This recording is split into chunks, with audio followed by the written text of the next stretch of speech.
At the dawn of the 20th century, the Royal Navy was the guarantor of Britain's imperial interests. Her mighty dreadnoughts were the most powerful ships in the world. But as Europe slid towards war in 1914, the dominance of the surface fleet faced two new threats: the submarine and the aeroplane.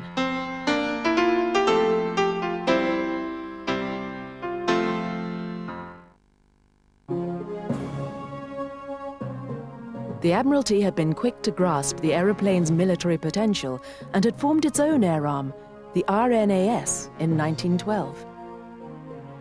During the First World War, the service expanded rapidly, using land-based aircraft as well as experimenting with a variety of seaplanes and flying boats to carry out reconnaissance duties. Among them was the Short 184, which proved outstanding in terms of quantity and quality. At least 650 were built, and it became the standard patrol seaplane. Seaplanes were used from land bases, but also the Admiralty wanted the advantage that aircraft could offer to the fleet by observation from a height, which you couldn't gain otherwise. So seaplanes were carried by certain warships. The Short 184 had wings that could be folded back, and these were used, being carried on the deck and could be lowered onto the water. The wings expanded, the engines started, and the seaplane could take off, could conduct its patrol, report back to the ship, land near the ship, and be picked up and hauled back on board by crane. This happened at the Battle of Jutland, incidentally, when a Short 184 seaplane was the first detection of the German fleet and was able to give warning to Admiral Jellicoe exactly where the fleet was and in which course it was steaming. Britain's most significant flying boat during the First World War was the Felixstowe. Originally based on an American flying boat designed by Glenn Curtiss, the Felixstowe gave good active service against the Zeppelins that were sent to bomb British cities. They also played an important role in the fight against a new menace that emerged during the First World War, the U-boat. As an island, Britain's war effort depended on supplies from abroad to feed and arm her population. It was vital that the sea lanes were kept open. Although the surface vessels of Germany's high seas fleet was effectively blockaded and confined to port, her submarines could slip through the net more easily to threaten merchant ships. However, submarines could only stay submerged for a limited period as they depended on batteries for their power. They would then have to surface and recharge their batteries. This was when the U-boats were at their most vulnerable. Spotting the grey hull of a surfaced U-boat against a grey sea from another vessel was all but impossible. But from an aeroplane, they were much more visible.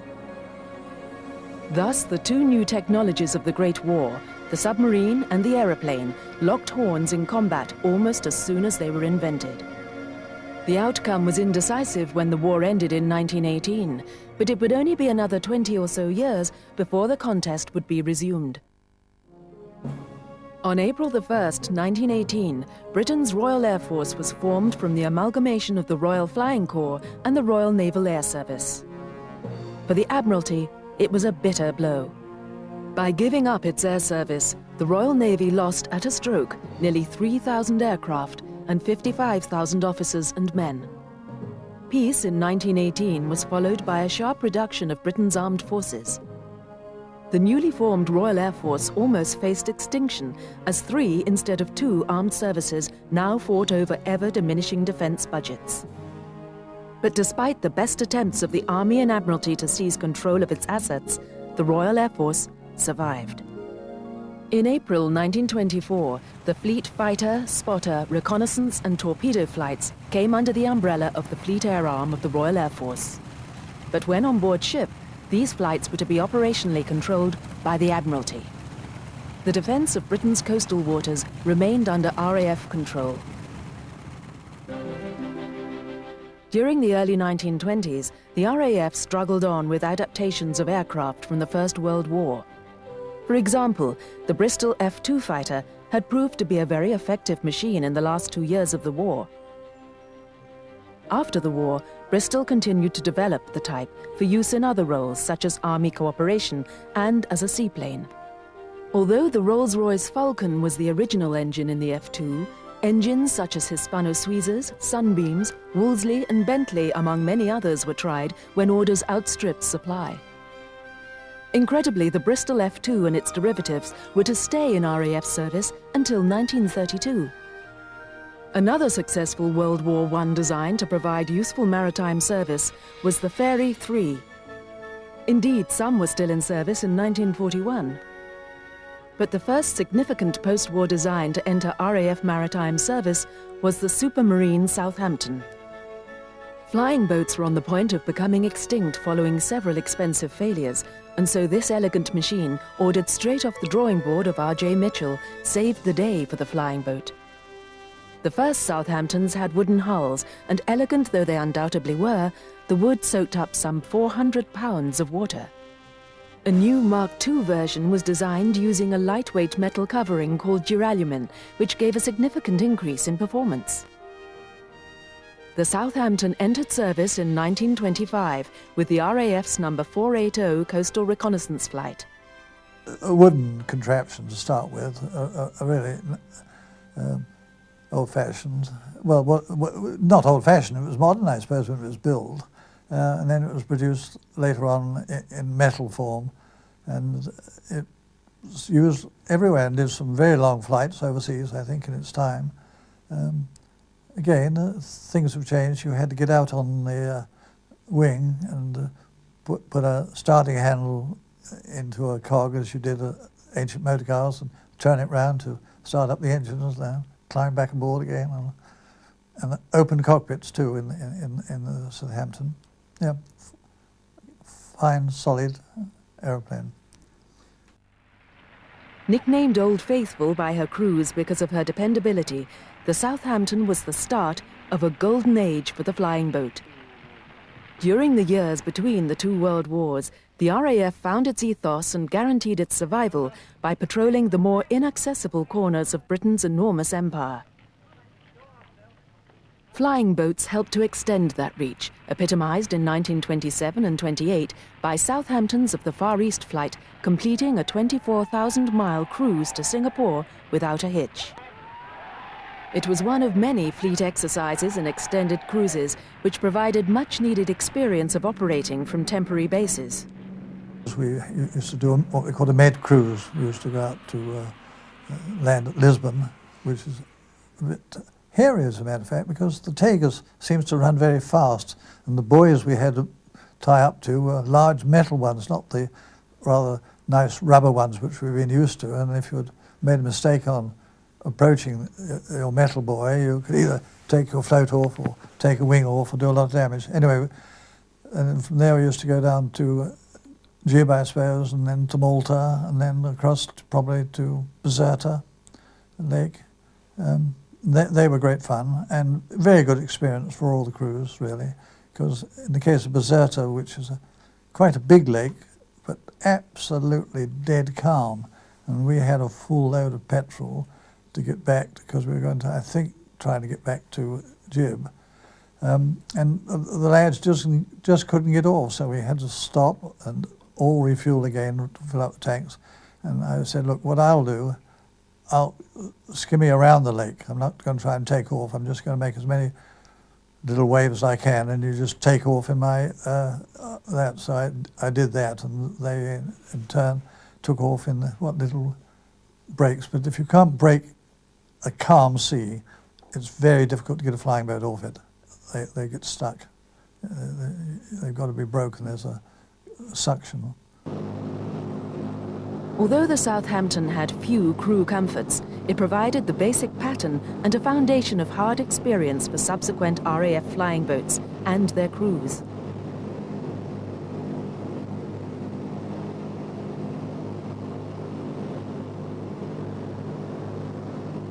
The Navy and Air Force have been working together on training exercises off the Firth of Forth. As well as cruises to far-flung corners of the globe, there were exercises in home waters aimed at testing Britain's defences. Which is defended by a blue force composed of aircraft alone. Unfortunately, these exercises tended to be carried out in favourable conditions, with the ships cruising at slow speed in broad daylight. It only served to enhance the false sense of security that existed in the minds of many of Britain's military planners in the years building up to the Second World War.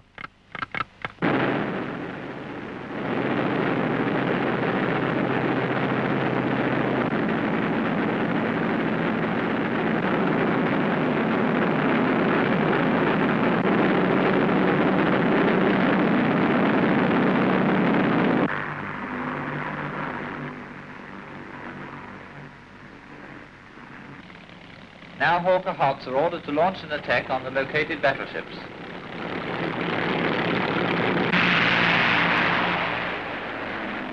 And Gordon day bombers follow the Hots into the air.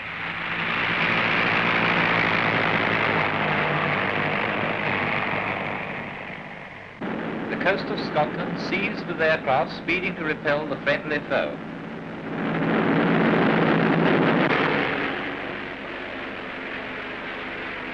Now the battleships are sighted, steaming slowly for the purposes of these exercises and in broad daylight, and the aircraft prepare to attack.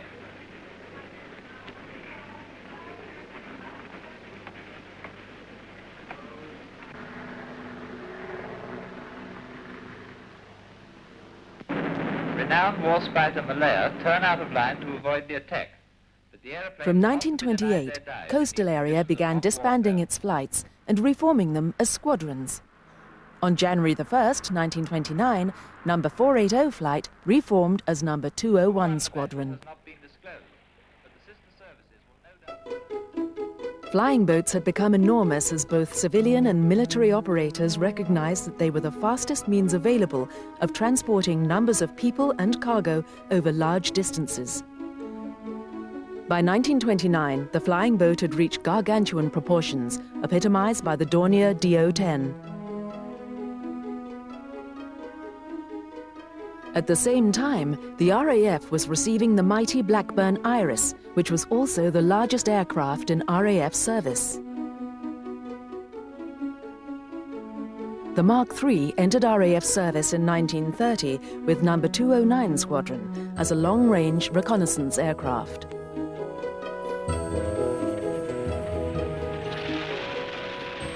It had a metal hull and was powered by 3 Rolls-Royce Condor engines, producing a top speed of 118 miles per hour. This flying giant had a wingspan of nearly 100 feet, and it needed a crew of 5 to operate her.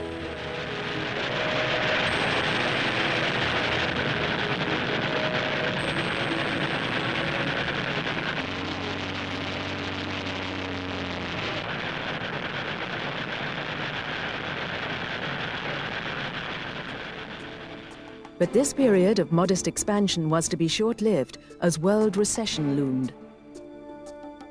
Replacement boats were ordered, but in alarmingly small numbers.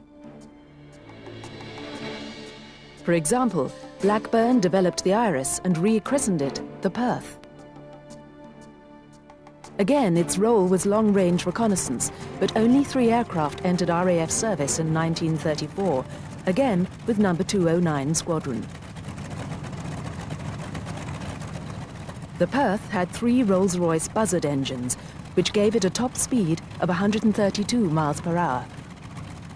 With a range of 1,500 miles, it had twice the endurance of the Iris. The crew's comfort was also improved by the addition of an enclosed cockpit.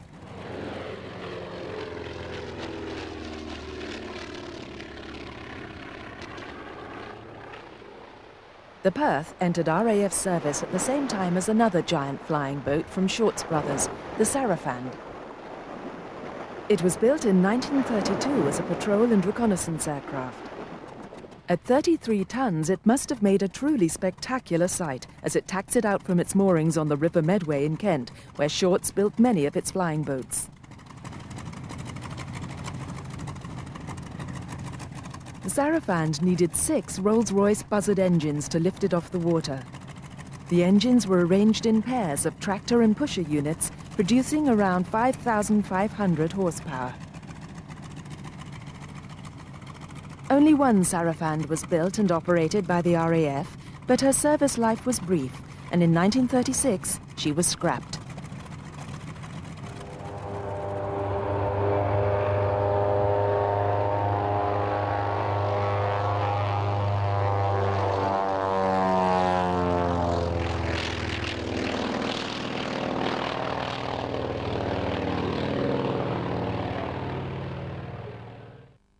Meanwhile, Supermarine had been developing the highly successful Southampton. A new version designated the Mark IV was delivered to No. 202 Squadron in 1935. By then, it had been renamed the Scarpa. The Scarpa differed from the earlier Southamptons in a number of ways, the most noticeable features being the neater installation of two Rolls-Royce Kestrel engines in nacelles under the top wing. It also had an enclosed cockpit, replacing the open tandem arrangement of the older models. Also, the triple fins of the Southampton were replaced by a twin-fin layout.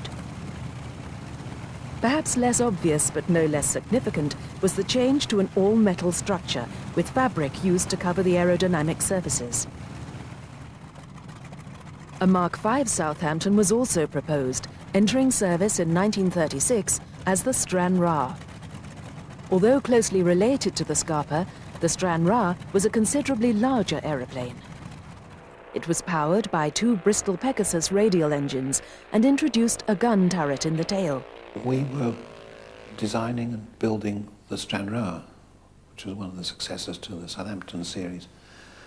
And the design work was split.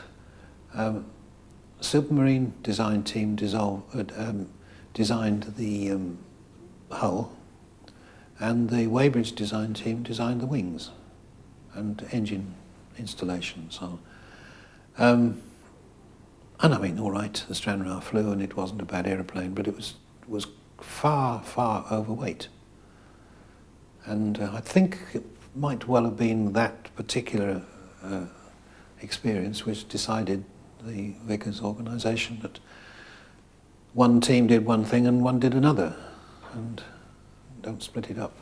It really was basically a London built by another firm. A London very similar airplane, except that I think the engines, I forget what they were, but they were very reliable. We never had any engine trouble.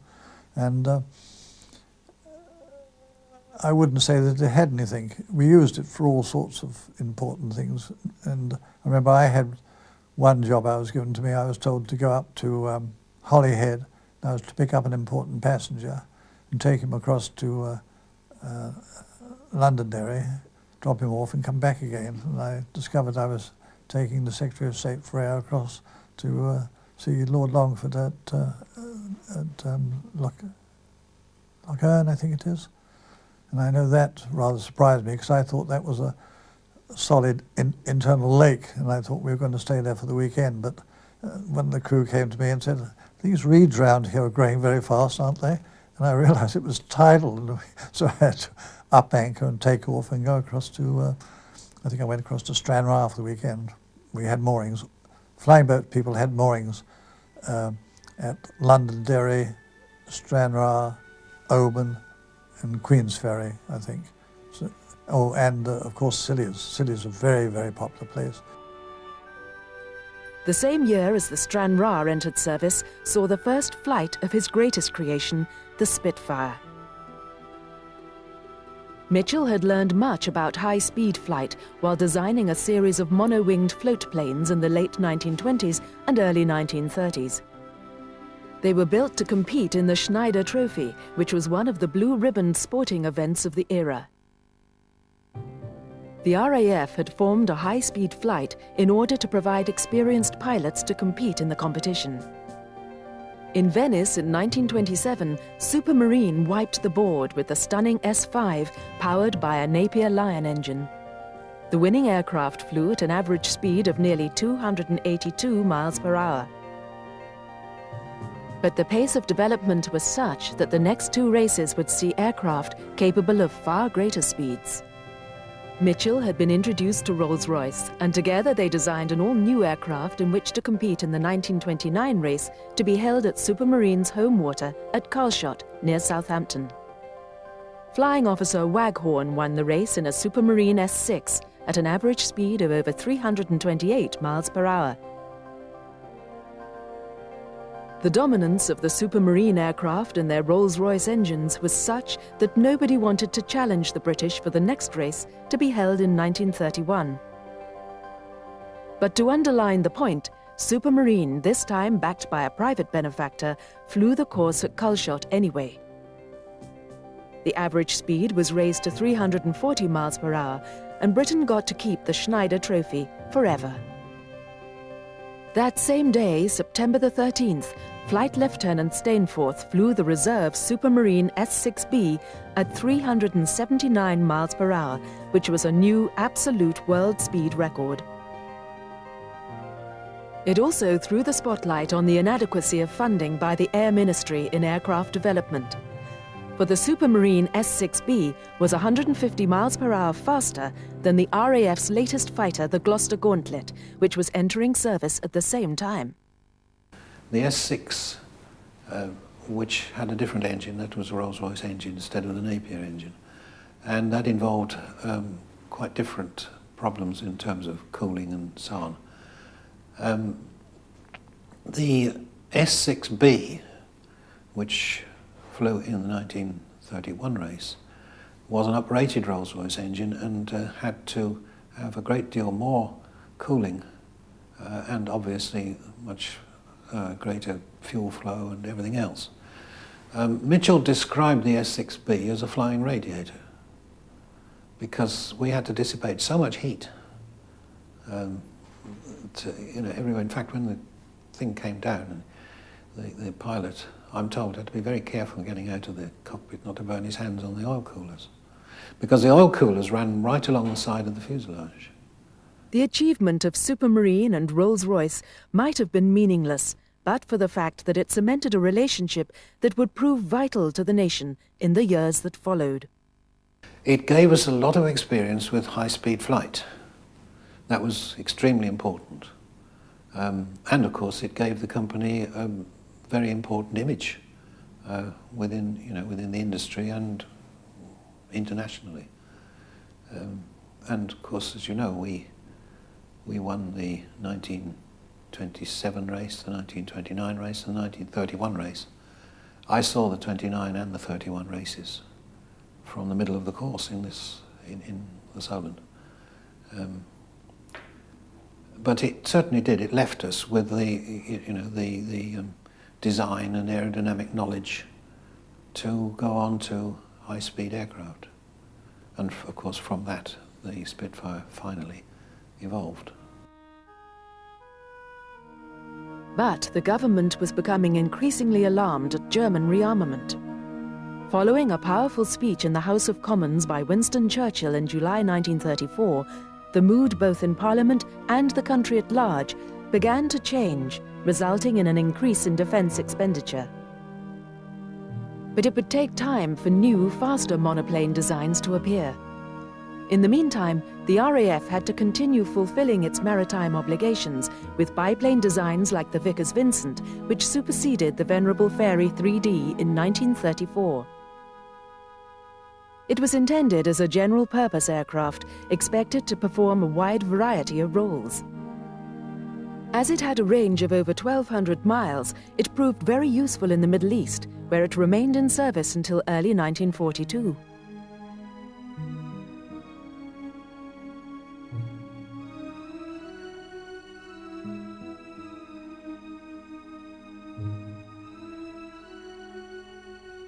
Similarly, the short Singapore was a conventional design, which also proved to be very successful in the coastal reconnaissance role.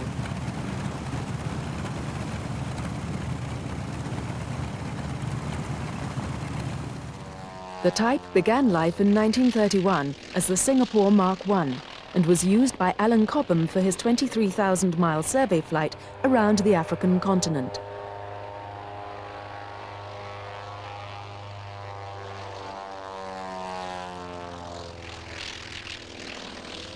But it was not until 1935 that the Singapore, now as a Mark III version, entered RAF service.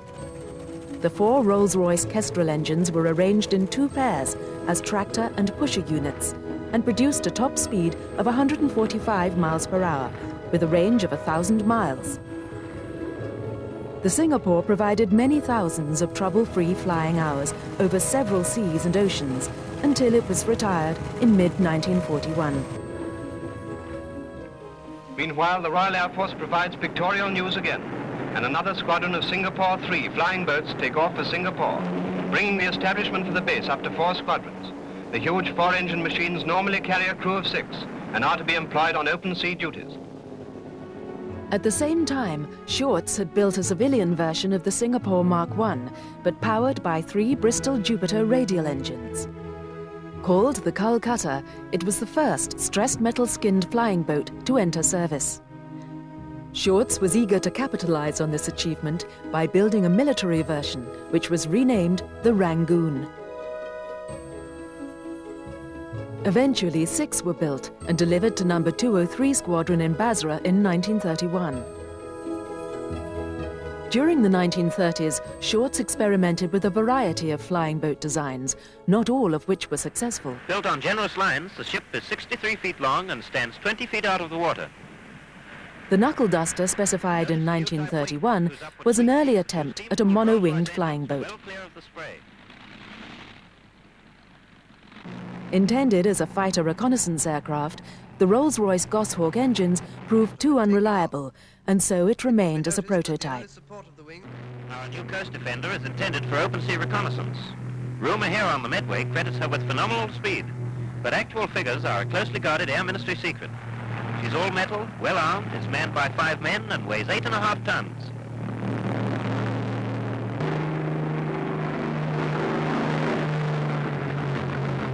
Back she comes with flying colours. Perhaps she'll be the forerunner of many more like her, to keep Britain supreme in the air as well as on the sea.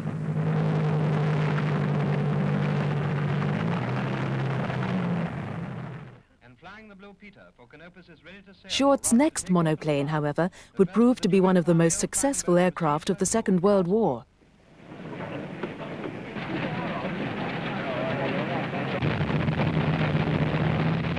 In 1936, the company had begun building the exquisite S-23 Empire, or C-class flying boats.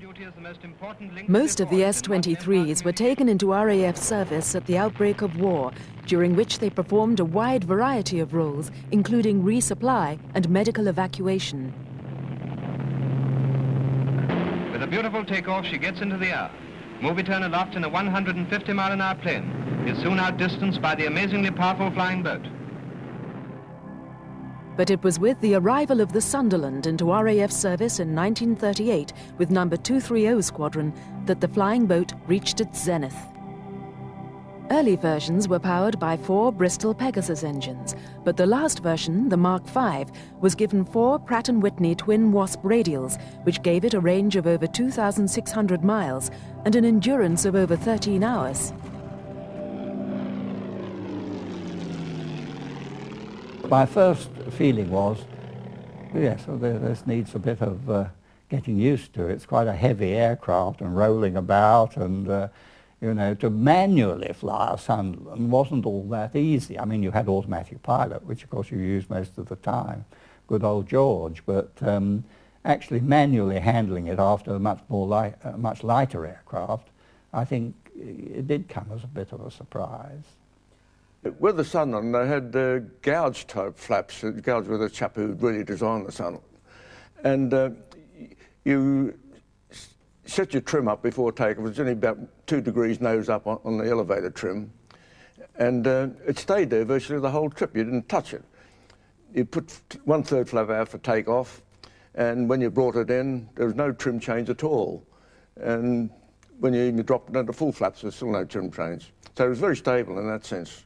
And also in other angles of flight.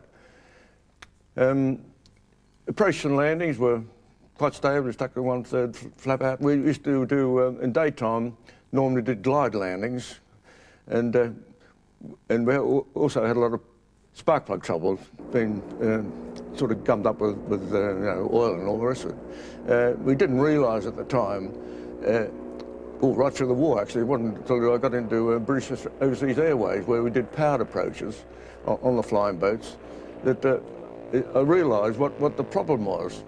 And when you throttle back, of course, a lot of oil goes into the cylinders and all that sort of business, and that gummed up the plugs. With a powered approach, of course, you didn't have that problem. And it was also easy on the passengers. Doing a glide landing with the passengers, it was a rather steep approach, and it would have upset them. So oiling up of plugs was one thing, but apart from that, they worked very well. Another thing, of course, with the Sunderland was we'd never had feathering air screws until later on the war they modified the aircraft with Pratt & Whitney engines. So that if you lost an engine, you still had if the prop stayed on, with the prop windmilling, it created quite a bit of drag. And with a heavy load, of course, there was only one way you could go, and that was down. So you had to start throwing things out. The skipper always went last, of course. In 1936, the RAF had reorganized into commands based on function rather than location. Thus, Coastal Area became Coastal Command. At the same time, the Admiralty finally won its battle to have its aircraft back. The Fleet Air Arm and RAF once more parted company. It was a relief as it removed the inter-service friction that had existed since 1918. However, the defence of Coastal Area, and even more crucially, the convoys of merchant shipping, remained the responsibility of the RAF. But there were many aspects to operating flying boats that suggested a closer link to the Navy rather than the Air Force. We called ourselves the Web-footed Air Force, and I mean, there's no doubt about it that we had a lot of naval language, practices. I mean, we adopted a watch system. I mean, so many hours on, then you change to watch. We talked about on the aircraft, we had the galley, the wardroom, and the companionways, and the pilot's area was called the bridge. So, I mean, you know, there were naval terms all the way, and of course we had to learn seamanship. I mean, we had this business of when we were getting out to the aircraft or to the takeoff point, it was quite difficult actually taxiing amongst the sort of busy shipping lanes and things like that. You know, Milford Haven was quite a busy sort of area at that time when we were at Pembroke Dock. By 1939, the functions of Coastal Command had been clearly defined as reconnaissance in home waters, cooperation with the Navy in convoy protection, and counter-offensive action in defence of seaborne trade. Offensive operations were still secondary to the reconnaissance role, as the Admiralty was confident that it could deal with the German U-boats and surface fleet on its own, and that attacking ports was Bomber Command's responsibility. It was because of this that Coastal Command continued to receive limited supplies of aircraft and armament.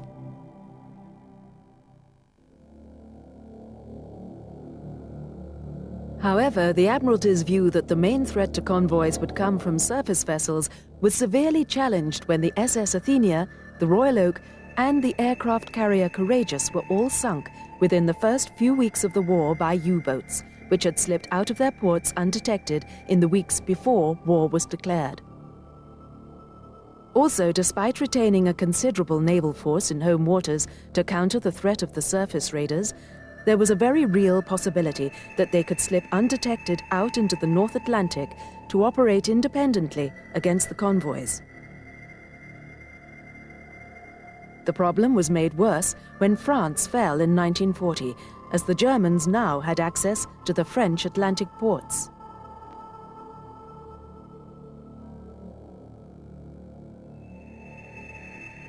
Not only could the surface raiders reach safe haven more quickly, but the U-boats would have more time out at sea, enabling them to attack shipping farther out in the Atlantic. It was the worst possible scenario for Coastal Command, as it would stretch the already limited resources to breaking point. But it became the reality.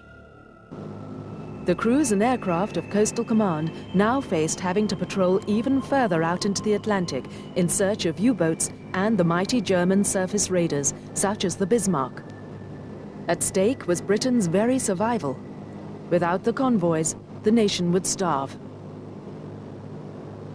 The standard patrol was either 13 or 13 and a half hours, and I have done 18 hours, at least, yes, I certainly did 18 plus at one time.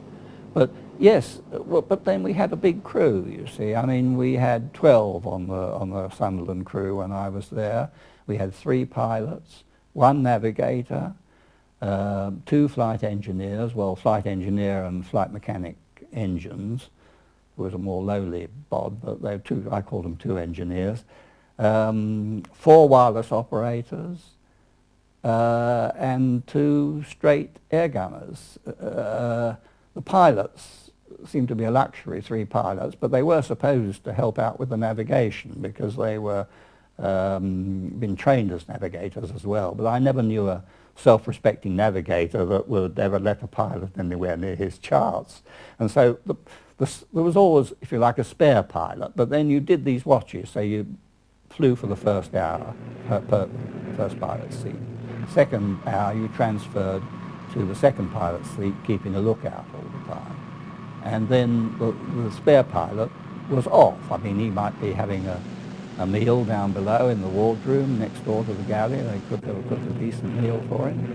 Or he might be in the loo. We had a flushing loo downstairs, very nice.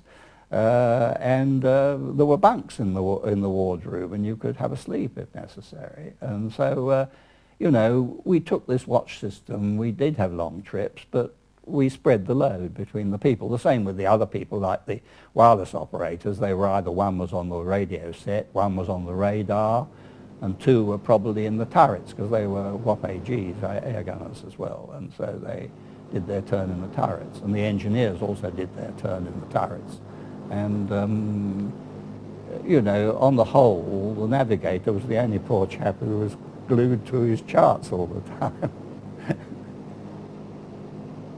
Well, we did all sorts of jobs, actually, with the Sunderland, but the main object of the operation in Coast Command was anti-submarine work, which included convoy work, of course.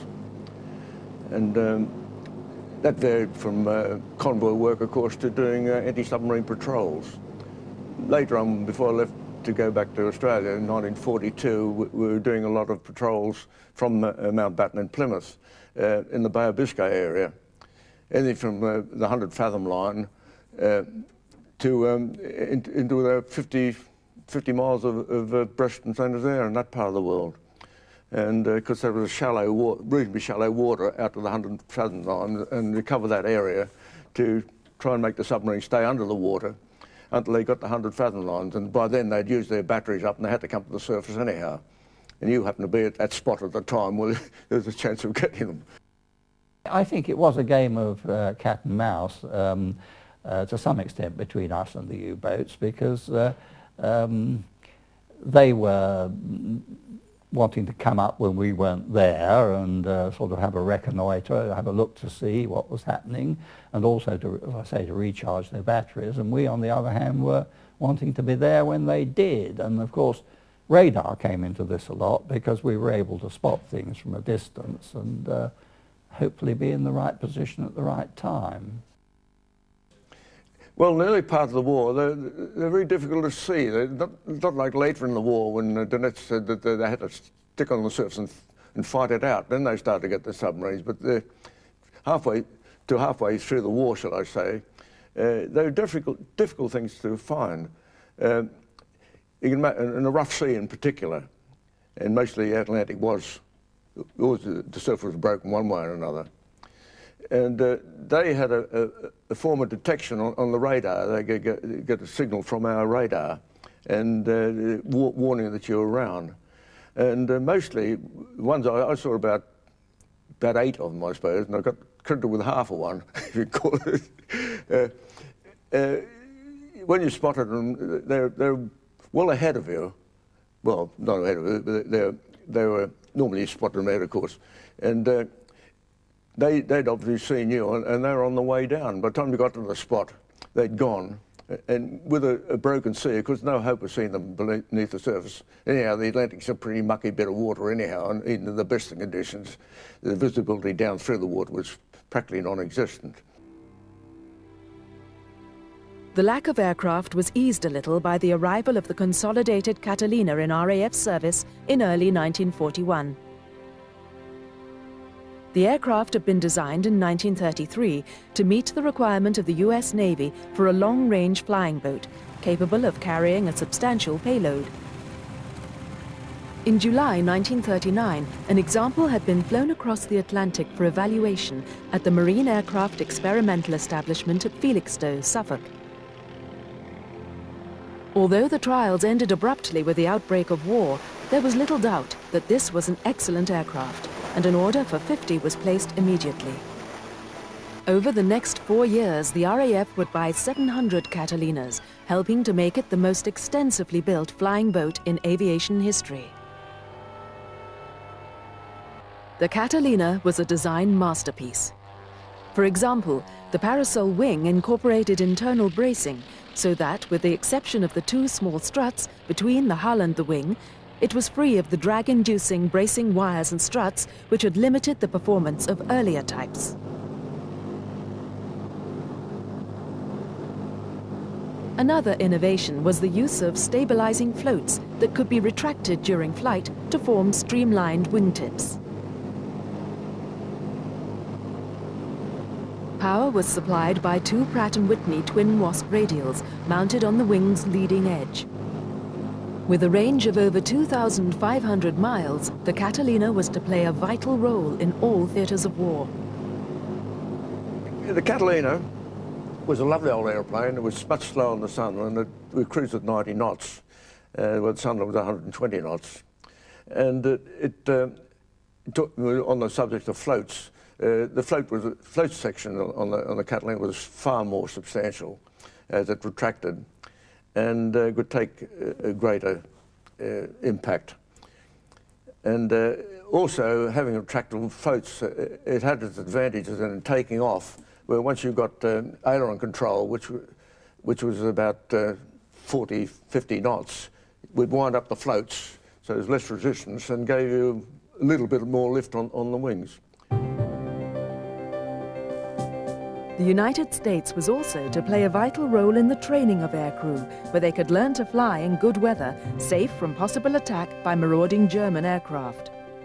I was on what they called the Towers posting. The Americans had 2 systems. One was the Arnold system, which General Arnold was in charge of the US Army Air Corps, and I was on the Towers posting, which was Admiral Towers, who was in charge of the US Naval Air Service.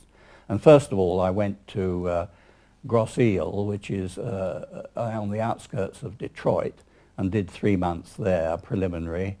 And then I went on to Pensacola in Florida, where we again did certain things like formation flying and instrument flying. But on our final thing, we went on to flying boats. And whereas the Fleet Air Arm, who had been in parallel with us at training up to then, they went on to sort of specialize in deck landings and so forth. And we went on to a rather primitive type of flying boat called a P2Y, which was made by Consolidated and was a sort of semi-biplane. It had a rather short bottom wing and looked as if it had been held together by bits of string. And then we went on and finished on Catalinas, so I finished on Catalinas at Pensacola.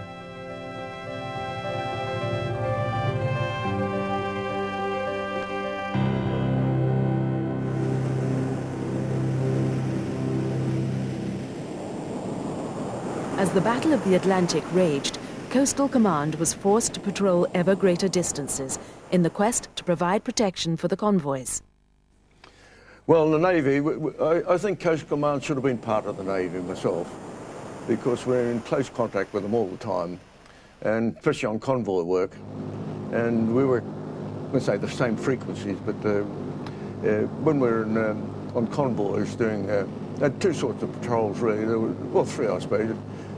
You had a creeping line ahead of the convoy where you went out about 5 miles and you turned 45 degrees starboard at right angles to the track you were heading in originally over the convoy, and then back to the convoy, and you did that all day. Now and again you do they talked about the single aircraft, and normally a single aircraft on a convoy in those days. The aircraft were pretty scarce, and we'd occasionally do a circuit round the convoy, and then back onto this pattern again. And occasionally you go down the rear of the convoy and go a few miles behind, because the submarines used to chase these things all day and then attack them at night. But on the 21st of May 1941, the mighty German battleship Bismarck was able to slip through the cordon of air and sea patrols and out into the North Atlantic. A frantic game of cat and mouse began as aircraft and ships tried to locate the menace. On May the 24th, she was spotted by a Sunderland from No. 201 Squadron. But it was too late. Bismarck was engaged by capital ships of the Royal Navy. In the ensuing engagement, HMS Hood was sunk with terrible loss of life. That night, Swordfish from HMS Victorious attacked the Bismarck with torpedoes and succeeded in rupturing her fuel tanks. But bad weather intervened and Bismarck managed to shake off her pursuers. In the frantic search by air and sea that followed, a Catalina from 209 Squadron spotted her on the 26th. A second Catalina from No. 240 Squadron helped to shadow her until the aircraft carrier Ark Royal gained contact. Bismarck's fate was sealed when torpedoes from Ark Royal's Swordfish damaged her steering gear. After a battering from the guns belonging to ships of Force H and the Home Fleet, Bismarck was finally sent to the bottom of the sea by torpedoes fired from the Dorsetshire. Hood had been avenged.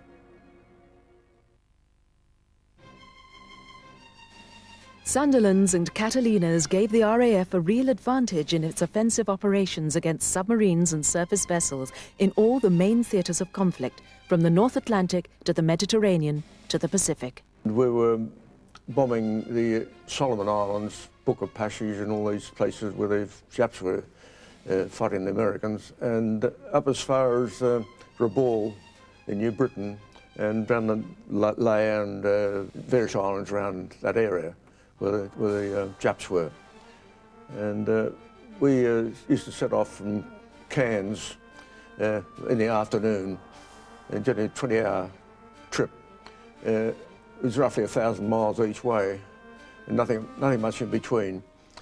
And with a load of general purpose bombs with an extension on the nose fuse, it was a rod which had a flat bit at the bottom, and when it hit the ground, it burst above the ground, because we were bombing the coconut trees and sand and stuff. And if you used a bomb normally, it'd just dig a hole and that'd be it, knock a few coconuts off the trees. And but the object was to get the Japs, of course. And then we were really overloaded, because the Catalina carried the same bomb load as the Sunderland, which was 2,000 pounds. That was the basic bomb load, but we overloaded the Cats a bit. And we carried inside the hull 20-pound frags, 25-pound incendiaries, which were thrown out through the blister at the appropriate time, because sometimes we stayed up there all night sort of thing, and just to keep the Japs out of bed. And then we carried numerous beer bottles, which we fitted a razor blade in the neck, which made twice as much noise as an empty beer bottle, and just to keep them out of bed sort of thing. You couldn't tell the difference between a bomb and a beer bottle. And then my armourer on the aircraft had his own pet gadget, and that was a Mills bomb. He used to catch these big Mills bombs off the Australian Army, and he tied a tennis ball to the pins, or tennis balls to the pins, and then throw them over. The intention was, or the idea was, that when they hit the ground, the tennis ball would bounce and pull the pin out. Whether it worked or not, I don't know. But it built up the morale a bit, I suppose. The battle against the U-boats was to continue right up until the end of the war.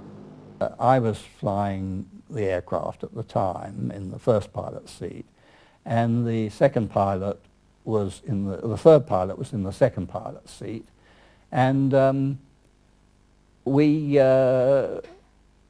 remember after a while I was looking out, and I thought, that looks funny. There is a sort of wake, but it's against the wind lanes. Now, after watching, you know, nothing but wind lanes for miles and miles and hours and hours and hours, you took a little time to sink in that this is against the wind lanes, it's something suspicious. And at the same time, the front turret, the flight engineer was in the front turret, called up and said, "There's something out there, skipper."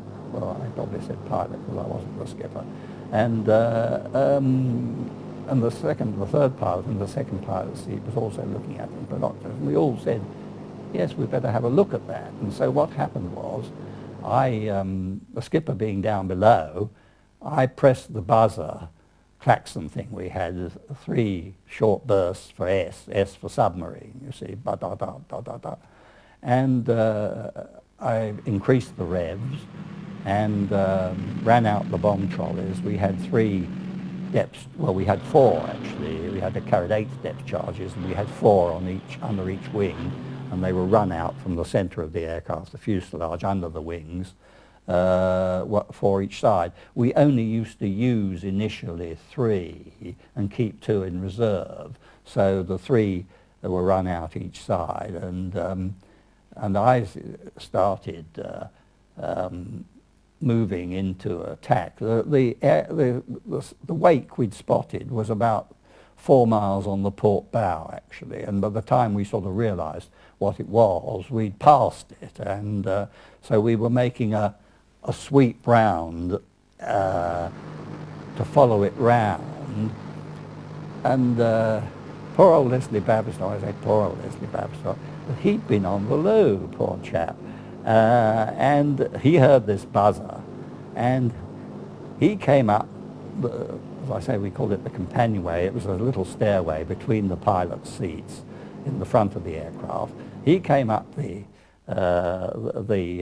companionway, pulling his trousers up, and we shouted to him to get his helmet on so we could plug into the intercom and find that someone put a helmet on his head. And then the third pilot, who'd been in the second pilot's seat, got out of the seat, and Barry got into the second pilot's seat, and he told me to keep bringing the aircraft round, which I did, and I was more or less positioning it up for the attack. And I remember thinking, well, this was before he got upstairs, or even after. I thought, am I going to be able to do this? I mean, you know, it was quite a moment. You thought, I'm going to be able to do this, and then you thought, well, I wonder whether it would be better if he came up, and he knows it better than I do, you know. And so there was a mixed feelings as you were actually running in on the U-boat. And anyway, to cut a long story short, he took over on the run in, and you could see the periscope visually there. There was a periscope. We never saw any more of the periscope. And we attacked from about 50 feet. And there was a perfect straddle, 3 each side. They always reckoned that if you got, say, 2 and 3, numbers 2 and numbers 3 depth charges, 1 each side of the sub, it ought to be a kill. Unfortunately, we didn't get a picture of the straddle because we had what they called an automatic rear-facing camera, which worked when you pressed the bomb tit. It started recording pictures all the time, so it should show the complete sequence of the attack. Unfortunately, for some reason, although it had been tested, it was just taking blank pictures, and we never got a picture. But with a handheld camera, we got pictures of the bubbles and the plotting charts that came up, and the rubbish and the wood, and we homed naval aircraft onto the thing, and they confirmed it was a kill.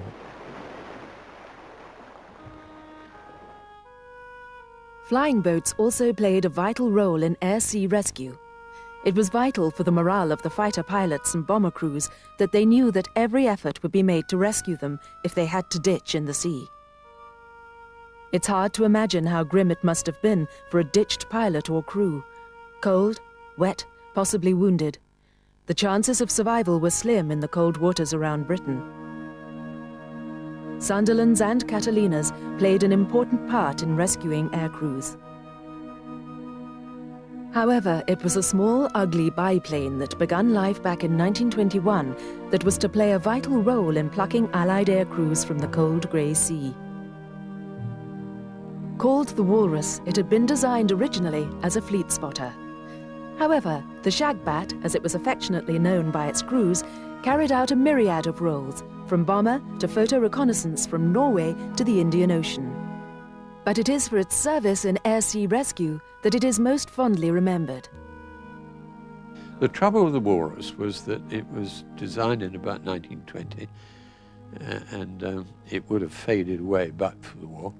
It was a very strongly built amphibian, which was meant to have a crew of 3. And when you even flew with a crew of 2 and landed and picked up 8 Americans, because they were always the heaviest, they were big chaps, clad in lots of clothing which was soaking wet. And by the time they got onto the aeroplane, you had to shut the windows, stop the sea coming in, because you literally only had 18 inches above the surface before you came to the window.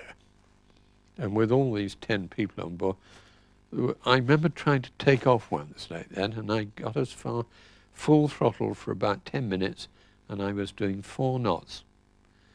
And eventually we taxied all night and were picked up by a boat, by a motor gunboat who transferred all the Americans on. And then I couldn't take off because I was so full of water. So we taxied on into England with some fuel brought over. Very wet, very cold, not dangerous, but we had lots of fun. From 1944, the Walrus was replaced by the Supermarine Sea Otter. Like the Walrus, it was powered by a single Bristol Pegasus engine. But the most noticeable difference was that the engine was now mounted in a tractor configuration instead of the pusher arrangement on the Walrus.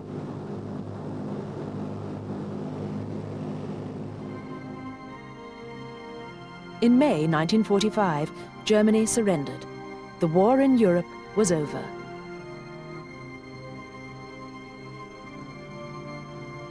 For Coastal Command, peace meant a rapid running down of forces. The Catalina squadrons were disbanded straight away, and the number of Sunderland squadrons, many of which were Commonwealth units whose personnel were immediately recalled home, was cut severely. The era of the flying boat was almost at an end, despite the best efforts of British manufacturers to revitalise this type of aircraft. In late 1944, Shorts had tested the Shetland. It was considerably larger than a Sunderland and was intended as a long-range, heavily armed flying boat. But the project was cancelled almost as soon as it flew for the first time.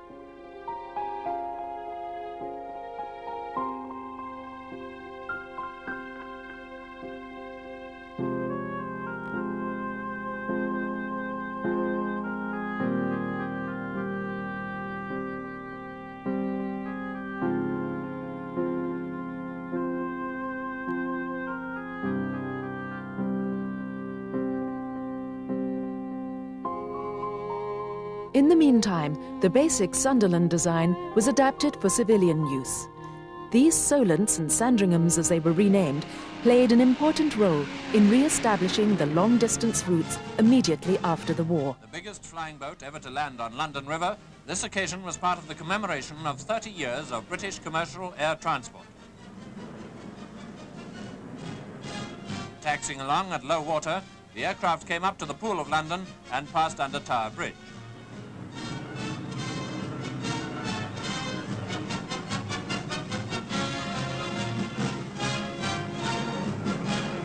Due to be christened City of London by the Lord Mayor and open to the public for visits of inspection. A1 jet-propelled flying fighter on her trials. Arguably, the strangest flying boat ever to fly was the Saro A1. It was intended as a jet fighter and included twin Metropolitan Vickers turbojets, a pressurized cockpit and ejection seat.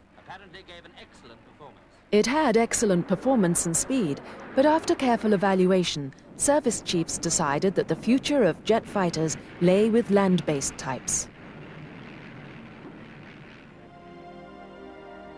In 1946, orders for 3 Saro SR-45 Princesses were placed. With no less than 10 engines required to lift this Leviathan off the water, the Princess was arguably the ultimate flying boat design. It had been intended for civilian use, but it was realized that the new generation of land planes that were on the way could carry out the same non-stop transatlantic service just as safely and more economically. The RAF showed an interest in the Princess as a long-range military transport, but the lack of a suitable power plant killed the project. In 1948, however, the Sunderlands of Coastal Command played a vital role in alleviating the blockade of West Berlin by the Soviets. Over 1,000 sorties were flown, the Sunderlands landing on the Havelsee, where they were able to unload 4 tons of supplies each time and take out refugees, many of whom were children. Landing on the Havelsee was fraught with danger, as the Elbe was full of uncharted sandbanks and wreckage. Also, the East Germans frequently floated logs and debris downriver in order to try and obstruct the flying boats. After the Berlin airlift was over, the Sunderlands went on to provide sterling service during operations in Malaya and Korea.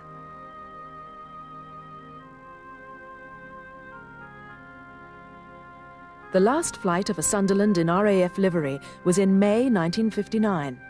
It also heralded the end of flying boats in RAF service. I think we did feel we were the Cinderella service. I mean, you know, I always remember sort of just after the war, people tended to say to you, what did you do in the war? And you say, oh, I flew with the RAF. And the next question was nearly always, were you on fighters or bombers? And when you said, oh, I flew flying boats with Coastal Command, the sort of jaw dropped and the interest seemed to wane a bit, you know. I mean, yes, I do think we did feel we were a bit of a Cinderella service. We had our own flying boat union, there was no doubt about that. It was a lot of camaraderie, and we were, like to think we were a sort of, you know, we're a bit select, but no, to the general public, we were certainly a Cinderella service, yes. Not much publicity at all. That's why something like actually sinking a U-boat, well, I mean, you know, I'm still talking about it now 60 years later. Today, despite the large numbers that were built, Sunderlands and Catalinas are a rare sight. Even rarer is the spectacle of one operating on water.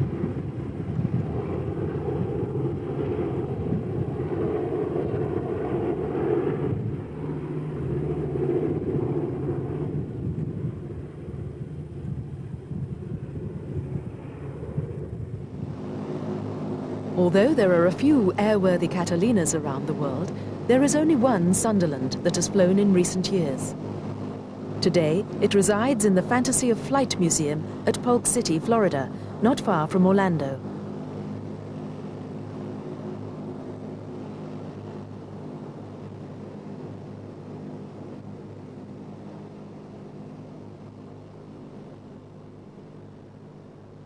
The collection was created by Kermit Weeks, and the Sunderland is one of his most highly prized exhibits. The Sunderland behind me, we kind of look at as kind of our signature aircraft. It obviously is the most looming airplane in the hangar, and it certainly represents a very interesting, romantic, adventuresome part of aviation history. Of course, it was originally built as a World War II airplane, and it saw combat with 3 different countries during World War II. Originally the British, then it went to the Canadians, and finished up with the Norwegians. It was converted somewhere down in its history in Australia to a passenger flying boat, and that's the configuration that it's in now. So it's a little bit of a hybrid. It still has a little bit of the Sunderland look, but in fact it is the last 4-engine passenger flying boat that still flies. We've done some flying with it. We did in the Olympic torch relay for the Atlantic Games. We picked the torch up in Sarasota and flew it to Miami, and that was the last time we did any flying with it. But it's a very, personally, it's one of the most interesting airplanes that I love to fly. It's a crew effort. There's a lot of people involved to fly the airplane. It's a very It's an enjoyable challenge to my flying skills because there's no reversible propellers, there's no water rudder, and it's a great kind of a team effort. You kind of feel involved with a lot of people, and it's a lot of fun to fly. Once you get it in the airplane, it's like another 4-engine airplane, but the whole water experience with anchoring or mooring, looking for boats when you take off, it's kind of a crew effort, and it's a lot of fun, and it's a great challenge.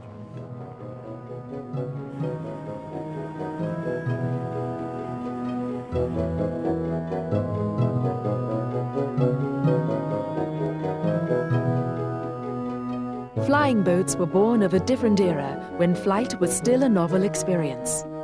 The epic journeys flown by the RAF's flying boats in the 1920s and 30s greatly enhanced the romance of flight that so captivated public imagination at a crucial time in the RAF's history.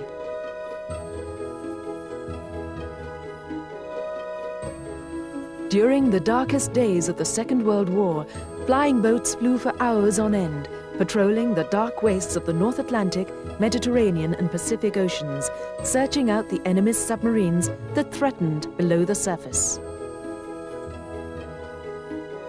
They brought food and essential supplies to many thousands of people in places where land-based aircraft could not go. And they took away the wounded, sick and vulnerable to safety.